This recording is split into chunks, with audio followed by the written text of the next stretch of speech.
Hello and welcome to another edition of Chiodini's Kitchen, video game recipes made real. Now this week we're off to post-nuclear apocalypse America, which sort of feels like tempting fate at the minute, but there you go. For this week's recipe we're making Cook Cook's Fiend Stew from Fallout New Vegas. I'm Cook Cook, bitch. Better not forget it.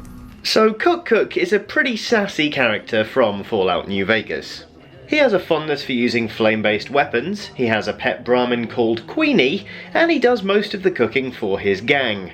He's also a really horrible person, but let's try and overlook that for now.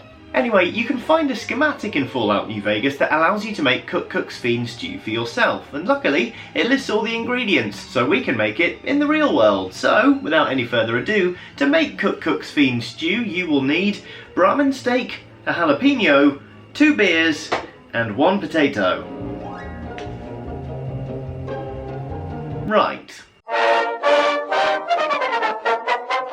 So yeah, this recipe calls for steak, a jalapeno, 2 beers, and 1 potato, and that is it. And in the spirit of the recipe, that's fine. I won't add any vegetables like onions, or garlic, or carrots, or, you know, more than 1 potato like I might normally do. However, I do feel like on this show I have a responsibility to make the food at least vaguely palatable, so in order to not completely ruin your dinner I am going to add in some plain flour, some sugar, brown sugar specifically, salt and pepper, and a couple of beef stock cubes.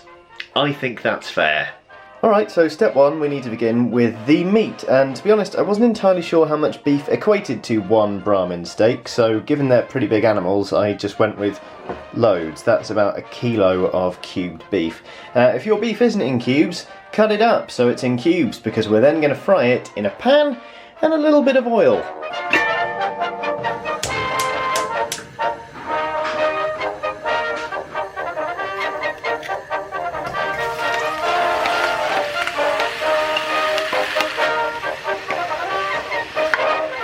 Alright, so as you can see the beef is getting pretty browned now, although to be honest I kind of crowded the pan so it's more steamed than it is seared. Anyway, never mind. Ordinarily at this point I'd remove the beef and then deglaze the pan by cooking in some onions and garlic and then adding the beef back in, but that's not how we're doing it this week, because that's not how Cook Cook does it. And Cook Cook's a good cook. I'm a good cook. Maybe I'll make you dinner sometime. Instead, what we're going to do is this. We're going to crumble in a couple of beef stock cubes. 1 and 2, that's going to help flavour the meat, and then we're just going to add a little bit of plain flour. This will help, thicken up the, actually that's alright, thicken up the sauce, and then finally we're going to add a bit of brown sugar to counteract the bitterness that's going to come from the beer. We're just going to stir all that through to coat the beef. And just cook it all in there for about a minute. And then it's time to add the 2 beers.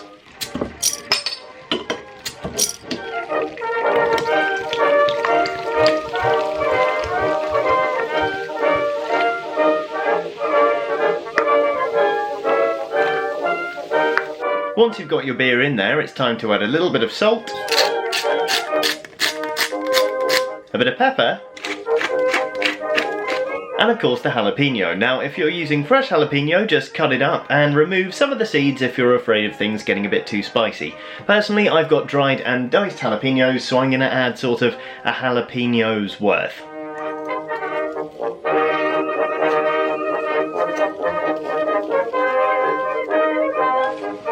Now we're just going to stir all that through, turn the heat down to a nice even simmer, and then leave it for a couple of hours. Now the more eagle-eyed among you will have doubtless noticed we're not yet including our single solitary potato. The reason for that is, with a cooking time this long, that would cook the life out of it, and we want it to at least hold its shape a bit for the finished dish, so we're going to add that in later. So with your fiend stew simmering down on the stove, to be honest, you've got plenty of time on your hands, should you want to, I don't know, track down the man who shot you in the head and left you for dead in a shallow grave, perhaps. Happy now, you twisted bum? Alright, so here's how the stew is looking now. As you can see, the sauce is just about starting to thicken up as it simmers down, and it's starting to smell pretty good, so I reckon it's about time we cut up 1 potato and throw that in the pan.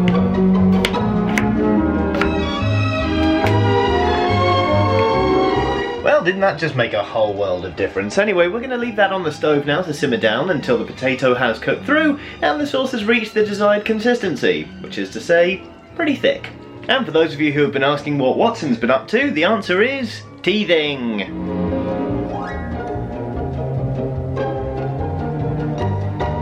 Okay, so the potato is completely cooked through now, and I'd say I'm just about happy with that sauce consistency, so I am prepared to turn off the heat and say, oh look, we made Cook Cook's Fiend Stew. It contains all of the ingredients listed in the schematic, but does it taste any good?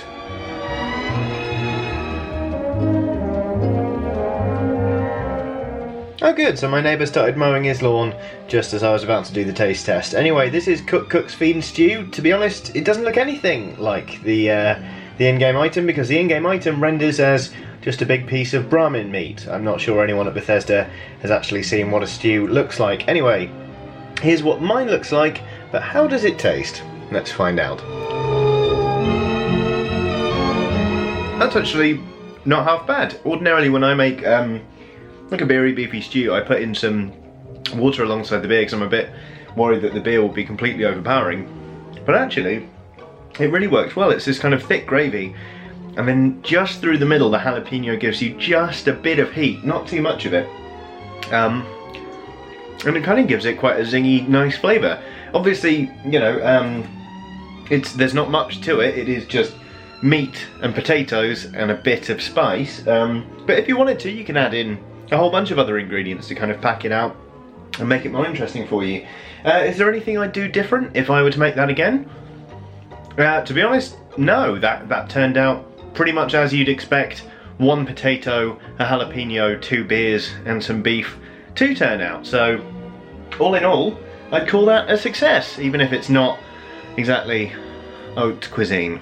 So that about does it for another edition of Chiodini's Kitchen. Thank you very much for watching, and do keep those recipe suggestions coming in, because it means we get to do things like mess around with a couple of beers and a potato, which isn't something you normally get to do of a Wednesday. Speaking of Wednesdays, you can find new editions of Chiodini's Kitchen every single week. If you want to catch up on the old episodes, the playlist should be somewhere around my head right now, alongside some other videos from Eurogamer. Hopefully you'll want to check one of those out.